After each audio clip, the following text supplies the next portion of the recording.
Maglomaniac. I am here with world-famous artist David Finch at New York City Comic-Con, and he has granted me the opportunity and the honor of asking him just a quick couple of questions before he gets back to a long line of autographs and hungry fans. It's a pleasure to meet you. It's great to meet you.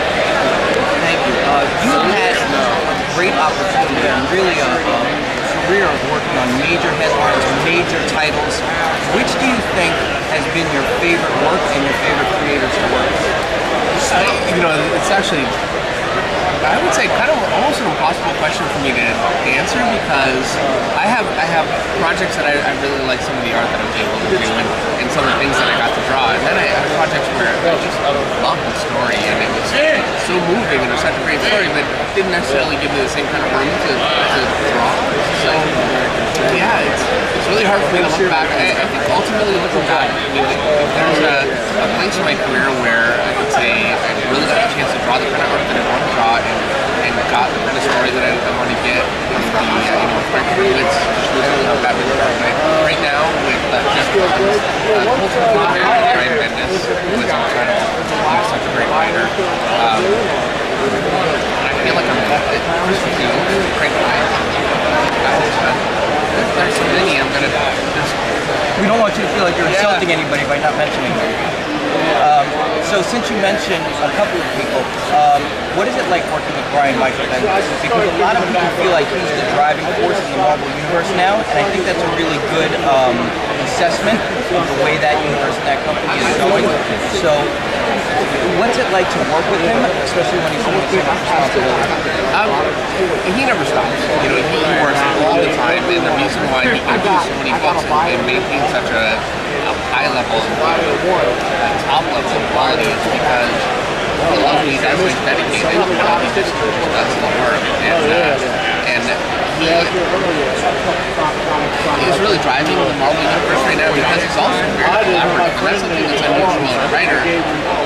That's accurate because it's such a solitary job, but he really works so well with other people, and he takes on other people's ideas, and he has a whole team of people that is very comfortable. Yeah, it's a great system there. And I know for me, when I work with him, we would talk on the phone, and honestly, it's always my preference to get a great script, a great writer, and just do it justice. That's where I'm coming from. But he still wanted to know what I wanted to draw, and the kind of tone that I was looking for, and really incorporated it. It's amazing to me how he can write such a great story, and include things just that would bring us that random, and that would be in the story that would be amazing. So he's great. I want to know, what was the experience of working with you? Because it was a major turning point in a very storied mythos. What was your experience of working on Messiah Complex? Messiah Complex was, I don't think I really, when I started those covers, I didn't actually realize just how important it would be for the actual movie. But I had such a great time with him. I was kind of taking a bit of a break at the time, so I was spending a lot of time on those covers and just enjoying, being able to relax and just put everything I had into those. So, it's a rare time for me when I can really just sit back and just put everything I have into the picture. It's always a good deadline, so I'm really proud of those covers. Okay, I'll ask you two more questions. I won't take up too much more of your time. One, the first and my last question is, what is the driving force behind creating a great Batman image or a great Batman player? I think with any character, it's really first and foremost about knowing who that character is or what he's about or what he's about. And if you know that going in, then you're going to draw something that kind of captures that. And that's, with Batman, it's all about, mystery and power and athleticism and I don't want to say mystery yet because it's so important, but yeah, mystery, So when I'm drawing a Batman picture, I like it to be dark, and I like a lot of them to be in shadow, and I like the shadow to bleed into the background a lot of times because it's just who he is for me. And, he's a very diverse character too. He can be a character that punches over and he's kind of clawed up, and that really works. Or he can be like a really majestic. Jim Lee does such a great, powerful Batman. Frank Miller. When I'm drawing him, I find sometimes without a script it's kind of hard because I I like so many different versions, you know. With a script, I draw the Batman that fits the story. So this is my last question. What advice do you have to artists and even writers that are trying to break into the business right now? It's a very flooded market, and it's hard to get noticed.